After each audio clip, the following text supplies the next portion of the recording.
USS লিঙ্কনের কাছে অনেকগুলো জাহাজ লাগিয়ে দেওয়া হয়, ডিস্ট্রয়ার আছে, ফ্রিগেট আছে।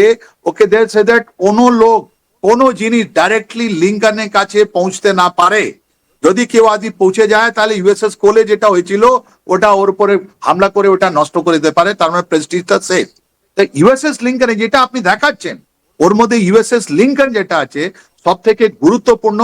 ওর মধ্যে আপনার 115 থেকে হাওয়াই জাহাজ ওখান থেকে যাবে উঠবে, প্রত্যেকটা শটই ওর মধ্যে আপনার মিসাইল গুলো থাকবে। আর ওর সঙ্গে সঙ্গে যারা আছে ওর যে একটা ঘুরে একটা জায়গা বানিয়ে ওকে ঘিরে রেখেছে যে কেউ ওখানে আসতে না পারে, বায়ু থেকে আসতে না পারে, জল থেকে না আসতে পারে, কোন রকমের মিসাইল, কোন রকমের ড্রোন, কোন রকমের সাবমারিন বা কোন রকমের জাহাজ ওইখানে আসতে না পারে। তাই জন্য আপনি দেখবেন ওর সঙ্গে এতগুলো জিনিস আছে। আপনি যেটা কার্গো দেখাচ্ছেন এন্ড প্যাসেঞ্জার দেখাচ্ছেন, যখন সামরিক দৃষ্টি থেকে আমরা কার্গো এন্ড প্যাসেঞ্জার বলছি, কার্গো মানে হলো অ্যামিনিউশন, কার্গো মানে হলো মিসাইল, কার্গো মানে হলো আমাদের এই সফিস্টিকেটেড ইলেকট্রনিক ওয়ারফেয়ারের যতগুলো জিনিস যন্ত্রপাতি আছে ওটা আমরা কার্গো বলি। আর প্যাসেঞ্জার মানে হলো সোলজার গুলো, তার সিপাহী গুলো, অফিসার গুলো যারা আছে, যারা মাটিতে গিয়ে লড়বে বা যারা ওইটা আপনার মিসাইল চালাবে বা যারা ওরা এই ইলেকট্রনিক ওয়ারফেয়ার কাজটা করবে, ওরা আছে আপনার প্যাসেঞ্জার। তো কার্গো এন্ড প্যাসেঞ্জারের মানে হয় না কি কিছু লোক এখান থেকে উঠলো 200 টাকা দিল ওখানে চলে গেল, নো। মিলিটারি পার্লেন্সে এই কার্গো এন্ড প্যাসেঞ্জার মানে হলো ওখানকার অ্যামিনিউশন, ওখানকার মিসাইল, ওখানে electronic warfare, specialise warfare equipment গুলো। তারপর আপনি দেখুন, আপনি দেখাচ্ছেন কি, আপনি দেখাচ্ছেন অনেক রকমের বিভিন্ন রকমের আপনি হাওয়াই জাহাজ দেখাচ্ছেন, সব স্টিল। তার মধ্যে আপনার যদি রেডারের উপরে এটা ধরা পড়া, এটা যেটা E-22 দেখাচ্ছেন, যেটা বেন গুরিয়ন ইসরায়েলে আছে, একটা অত্যন্ত মানে অদ্ভুত মোর দেন 5 জেনারেশন এটা এয়ারক্রাফট আছে, যেটা ইলেকট্রনিক ওয়ারফেয়ার কাজ করে। ওকে ইংরেজিতে আমাদের ভাষায় বলা হয় SEAD, তার মানে suppression of enemy air defence aircraft. এদের কাজ আছে দুশ্মনের যতগুলো আছে আপনার কি নাম বলি রাডার আছে বা ইলেকট্রনিক সিস্টেম আছে, ওইটা আপনার ওটা নষ্ট করে দেওয়া, রাইট। তো এই সিস্টেম গুলো যদি আপনি ভালো করে দেখেন তাহলে আপনি বুঝতে পারবেন কেন এত জাহাজ দেখা যাচ্ছে। আর প্রত্যেকটা জাহাজে আপনি দেখবেন একটা স্পেশালাইজ ওয়ার্ক আছে, ওর কাজটা আপনার পুরোপুরি স্পেশালাইজ আছে। স্পেশালাইজেশন মানে একটা যদি ইলেকট্রনিক ওয়ারফেয়ারের জন্য আছে ওটাই যাবে, একটা যদি মাদার অফ অল বম্ব নিয়ে যাবে ওটাই যাবে, একটা যদি ফাইটার আছে ওটাই যাবে, একটা অ্যান্টি ড্রোন যাবে। তো প্যাকেজ সিস্টেম যেটা বলি আমরা, প্যাকেজ। এই যে আপনি ইউএসএস লিঙ্কন দেখালেন, এই ওর সঙ্গে যেটা আপনি ডিস্ট্রয়ার আর সাবমারিন দেখালেন, এই ওর সঙ্গে যখন আপনি এয়ারক্রাফট দেখাচ্ছেন, এই যে কার্গো এন এটা দেখছেন, এটা সব প্যাসেজ আছে। কমব্যাট পোটেনশিয়াল আমরা বলি কি, দুজন যখন লড়তে যাচ্ছে তাহলে ওই পোটেনশিয়ালটা কত, একজন থেকে একজন লড়ালে এটা কারো ফেভারে যেতে পারে। তাই জন্য যুদ্ধে যেটা আছে 1:20, 1:21, এখানে যেটা আপনি দেখছেন যে আমেরিকা যে ফোর্স আপনার কালেকশন করেছে ডিসেম্বর মাস পর থেকে, এটা রেশিওটা ভেরি ভেরি হাই। তার মানে এই রেশিওটা একজনের উপরে 20 থেকে বেশি লোক ওখানে লাগিয়েছে, একটা সিস্টেমের উপরে 20 থেকে বেশি ওরা অ্যান্টি কাউন্টার মেজার লাগিয়েছে। তার মানে ওদের রাডারকে নষ্ট করার জন্য একটা ওদের মিসাইলও আছে, ওটা সাপ্রেস করার জন্য ওদের ইলেকট্রনিক ওয়ারফেয়ার মেশিন আছে, আকাশ থেকে ওরা স্যাটেলাইট দিয়ে দেখছে, প্রত্যেকটা জিনিস মুহূর্তে মুহূর্তে দেখছে। এটা শুধু আমেরিকাও দেখছে না, আমেরিকা যেরকম মুভমেন্ট চলছে চায়নাও ওদের রিয়েল টাইম দেখছে। তাই এরকম একটা জিনিস আপনি যদি দেখেন, এটা মানে আপনি যে তৃতীয় বিশ্বযুদ্ধের কথাটা বলছেন, এই বহরিনে যদি আপনি দেখলেন সেকেন্ড সিকোয়েন্স, যেখানে ফার্স্ট সিকোয়েন্স ইরানকে মারা হলো, second sequence Iran counter measure দিয়েছে, কোথায় কোথায় মেরেছে এটা বিকেলবেলা পর্যন্ত আমরা জানতে পারবো, আরো টাইম লাগলে জানতে পারবো।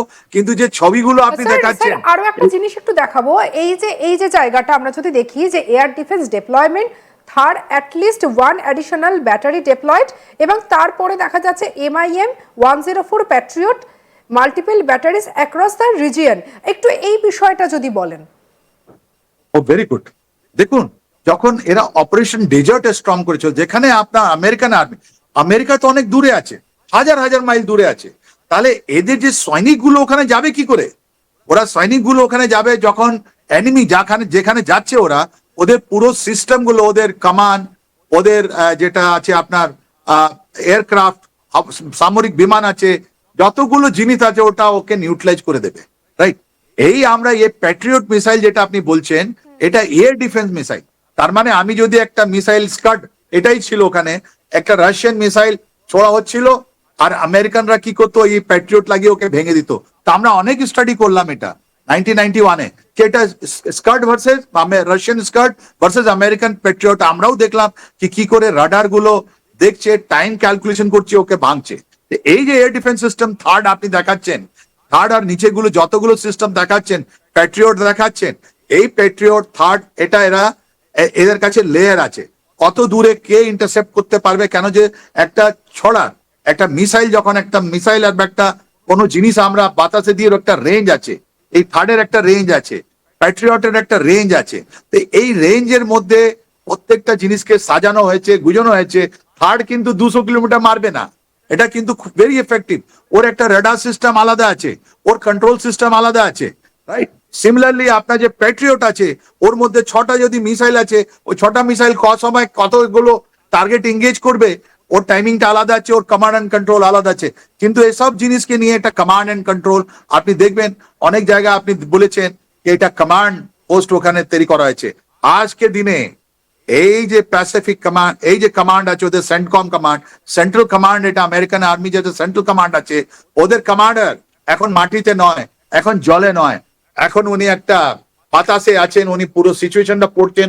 ওখানে স্যাটেলাইট থেকে ডাটা আসছে, গ্রাউন্ড থেকে ডাটা আসছে, ওদের যা পানি জাহাজ থেকে ডাটা আসছে, ওদের যে সামরিক যেটা জাহাজ আছে, যেটা রেকনসেন্স হচ্ছে আসছে, আর ওটাও আমরা বলি সিনথেসিস। তার মানে ওটা সব মিলিয়ে একটা পিকচার ইমাজ হচ্ছে যে আমরা যে সকালবেলা মিসাইল ছেড়েছিলাম, ওই নিউক্লিয়ার সাইটে যেটা আপনি দেখাচ্ছেন, ওই যে প্রেসিডেন্সিয়াল হাউসে আমরা দেখিয়েছিলাম যে কত লোক মারা গেছে, কত কি হয়েছে। স্যাটেলাইট মুহূর্তে মুহূর্তে ওদেরকে রিয়েল টাইম পিকচার দিচ্ছে কি এই যে আমরা মিসাইল মারলাম, এই ড্যামেজ অ্যাসেসমেন্ট কি আছে, কত টাইম লাগবে ওদেরকে আবার ওখান থেকে ভালো হতে, তার জন্য আমাদেরকে নেক্সট অ্যাটাক কটা সময় করতে হবে, কত ঘন্টা লাগবে।